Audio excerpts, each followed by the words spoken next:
The Crypt interviews in association with Mayo Leisure Point Castle Bar.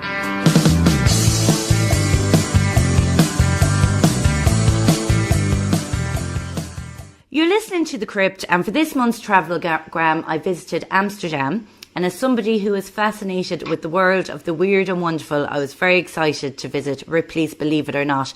And I have to say, it was my favourite tourist attraction I've been to in Amsterdam so far.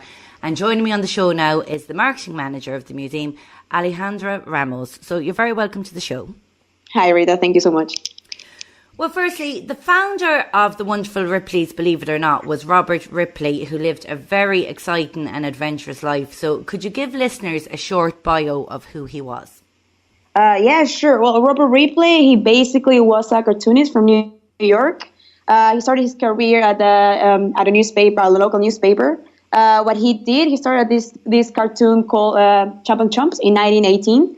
So what he did, he used to draw this kind of people that were people from the sport industry, so people that could make really, awesome, sport tricks, so to say. So they could throw a ball for 200 meters, and they will write to him, and he will draw about these people and then distribute it among the city. People really seem to like this. So what he did then, he used to travel around the world. He went to Africa, Asia. He went to 32 countries in I think 10 years, something like that. So what he did, he used to bring back home all the articles and artifacts that he saw and he thought were pretty bizarre. So in his newspaper, he started drawing about this as well, as in a cartoonist style. So in this way, he became even more famous, and then even more people started to write to him and being like, okay, I can do this as well. I have this at home that is pretty bizarre. It's, pretty unbelievable. So that's how he became famous. Then from that, he started his publishing company, writing books, series, even more cartoons. And then in 1933, he started his first museum in Chicago, which was called Auditorium, which comes from the word, auditorium, and odd, which is the bizarre. And then from there, the whole brand of Ripley started. And we have now, a museum in every state in America. We have 4 in Europe, some in Asia, in South Africa as well, 1 in Australia. So yeah, it became a pretty great band. And could you tell me about his live radio and television shows? Sure, yeah. It was called Believe It or Not. So what he did in the radio, it's a bit difficult to kind of show what is weird, bizarre, or not. So he used to interview people with Believe It or Not stories. So everything he did it doesn't have to be real or fake, but it's more or less based on a Believe It or Not fact. So for instance, there was one time that he made a research about this mermaid that was called the Fiji mermaid. And the story behind this was that there was this guy, I think 50 years ago, that pretty much put a body of a fish body together with the head of a monkey and the legs of a chicken together. Mm-hmm. And then he made the whole, town believe that there was a real mermaid. When he was about to die, he actually admitted that was a lie and it was fake. You can even see this mermaid in a museum here at Ripleys, Amsterdam. And it's pretty funny. So, Robert Ripley will tell these stories on the radio. And then on the TV show, he will actually show the real, object or artifact. He will interview people. He will show also this kind of people with some sort of disabilities that were also kind of, believe it or not. So you have, for instance, the tallest man in the world who he interviewed and he was really good friends with. He was 2 meters and 73 centimeters. He was huge. So he will interview these people, kind of tell the story behind the whole, believe it or not, fact that they had. And he was also kind of showing the human part at the same time. His whole concept was not to make fun of the bizarre, but more or less to kind of celebrate the underdog. And that's a lovely attitude to have towards people, yes, exactly. Well, as you said, he received so many letters. He received something 3,000 letters a day, was it? Yeah, he did. He even, at one point, he became more famous than the president. They even had to make a whole post office for himself. That is crazy. Yeah. We all love the weird and wonderful. It's something we always... Yeah, right. Because on Facebook, anything like that, you always see shared millions of times. Everybody loves it. And then sadly, he actually died on stage. He did. He passed away, his legacy is still intact. The family is not really a part of the company anymore, but his concept, and as I said, his vision of kind of like celebrating the odd and the bizarre is still intact with us. And we tried also, for instance, to kind of avoid that circus mentality. So yeah, I think even though he passed away, his legacy is still with us. And in your particular museum, what kind of things can people expect to see? Well, in all the Ripleys, believe it or not, you have around the world, you can have the same concept of showing and telling stories about bizarre and, believe it or not, facts. Things that we have here at Ripleys Amsterdam that you won't see at other Ripleys. We have, for instance, the real. I don't know if you remember the blue and white or gold and I think white as well dress. The one that created a lot of controversy on Facebook. We have the real one. Yeah. We have the real Fiji mermaid, as I mentioned before. We have the real. For instance, we have this guy that he was a sculpturist. And when he found out he was about to die because of a sickness he had, he made this sculpture of himself using his own nails and his own hair for his girlfriend. So we have the real, the real sculpture here, whereas all the other Ripleys have the replicas. We have real shrunken heads from the Amazons, the real people. We have a lot of, we have a lot of things that are really bizarre. And then you will see at other Ripleys that, we have the authentic ones, so to say.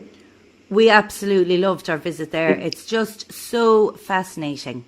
I know. Yeah, it's great. It's great working here as well. My favourite, as you mentioned there, was the shrunken heads. Could you explain to people what they are? Right? They were amazing to look at.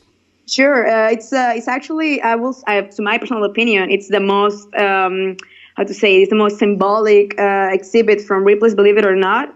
All the Ripleys had them. We have 3 real ones. So basically, these are from the Amazons or from countries like Ecuador and Peru. So there was this whole procedure how to shrunken these heads. They did it with really hot water. They will take out the skull. So there's a whole story behind it, which you can just find it on our website as well. But the funny thing about it is that we literally display them as heads in the museum. So these are from real people, and it's really funny because you see a lot of visitors coming up and asking you if they are real. And they don't believe you, even though they are. So yeah, people really love it. They love taking pictures with them. So they might scare some kids sometimes, but we like them as well. But that's it exactly. You're standing there staring at them, thinking, "Oh my God, this was a person." It's crazy. So it is. Yeah. And another thing I absolutely loved was the tunnel you go through. People love it.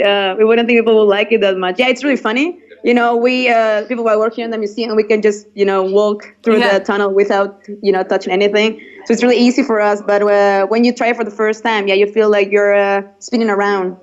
But it's pretty fun. I really like it too. It's crazy because when I'd seen it first, I didn't actually know what it was, and my husband went through first, and he kept going, "Oh my God, I feel like I'm spinning. This is crazy. You have to try it out." Yeah. And when I went out, you actually think your whole body is going sideways. Yeah. It's fantastic. Yeah, some people stay there for not kidding, 20 minutes, 25 minutes, just going around. Fortunately, our museum is very interactive. So this is one of the things that you can actually do by yourself, try it out. There's no limit of time. Also, there are some people that don't really like it, which, there are not too many. But for these people, we always have a bypass to skip this kind of interactives. Yeah, if they don't like that dizzy feeling. Yeah, I love it. I loved it too. Yeah. And then when we finish going through everything, you have an amazing 5D cinema. Right? Yeah, we like it a lot. That is really good. And you're sitting in your seat watching the screen, and you really feel like this is happening to you because the seats are moving everywhere. And as I said to you off air, there's one particular point where wind comes out at your legs, which you're not expecting. Yeah, it's really funny. Yeah, we play with water too. But the guy at the beginning had said to us to give him a mark out of 10 when it was finished, and everybody I think gave about 20 out of 10 because they absolutely loved it. That's good. Yeah, we did try different movies as well. There's one, I don't know which one you guys see, but my favorite is Triangle. So it kind of makes you feel like you're in the jungle, and then you're flying at one point as well. So yeah, it's just, I really like it. People seem to like it as well. Well, it certainly is an amazing place to visit, and anybody who goes to Amsterdam, and as you said, it's in London, America, definitely check it out. But then, of course, that's not all there is to the franchise. No, of course not. We have, as I said before, we have books. We have like a whole publishing, company. We have TV shows, we have series, movies, a lot of documentaries online. So there are a lot of people in Europe. They really don't know like the brand of Ripleys, believe it or not. So I always tell them and advise them to go on YouTube and just search for, Robert Ripley, Shrunken Heads, Robert Ripley, Fiji Mermaid, Robert Ripley, weird stuff, and then you will find a lot of documentaries, a lot of background information. I'll just suggest to go see one of them before coming to the museum as well. Yeah, and then the main website's fantastic because it's just a world of information on it, and of course you can sign up to a newsletter, and you receive loads of weird news in your inbox. Yeah. Exactly. Also on Facebook, we try to post this on a daily basis, kind of these weird facts. Also, we try to do this, kind of events. We have the last weekend, like a magic weekend, which a lot of unbelievable tricks. We're planning to have, last weekend we had also Source Follower, celebrating the annual Source Following Day, which is real, by the way. They swallow swords, and he broke a record here too. He swallowed 14 swords at the same time, which was fantastic, and it really blew our minds. And we plan to have more of these events as well. How often would you get people in, special guests in for people to come and meet? Yeah, I've been talking with a couple of them. I don't know if you remember the Lizard Man. This is this guy with a lot of tattoos. Yes. Some of them, they work already closely with Ripleys in headquarters in America. So we plan to have them on a yearly basis, maybe, 3 of them per year, something like that. We had a source follower last weekend. We plan to have a mentalist, a magician, maybe like in April. This is one of our main focus as well. Excellent. And then where can people purchase tickets? Do you take school tours, group bookings, etc.? We take all of them. Yeah, they can go to www.riplesamsterdam.com. I will repeat, www.riplesamsterdam.com. There you can purchase tickets for groups. You can have 10% discount. You can also book a school tours. There is a form in there that you can fill in, and we'll contact you as soon as possible too. Excellent. And then finally, where can people follow you on social media? On social media, you can find us as Ripleys, Believe It or Not Amsterdam. Also Twitter, Ripleys Believe It or Not Amsterdam, and Instagram, the same, Ripleys Believe It or Not Amsterdam. Excellent. Alejandra, thank you so much for allowing me to come along and review it, because we had an absolutely amazing day and I can't recommend it highly enough to people. Thank you for the interview and thank you for coming. I'm really happy you liked it. And of course, it was lovely to meet you too. Same here. Thanks so much, Alexandra. Thank you, Rita. Bye. The Crypt interviews in association with Mayo Leisure Point Castle Bar.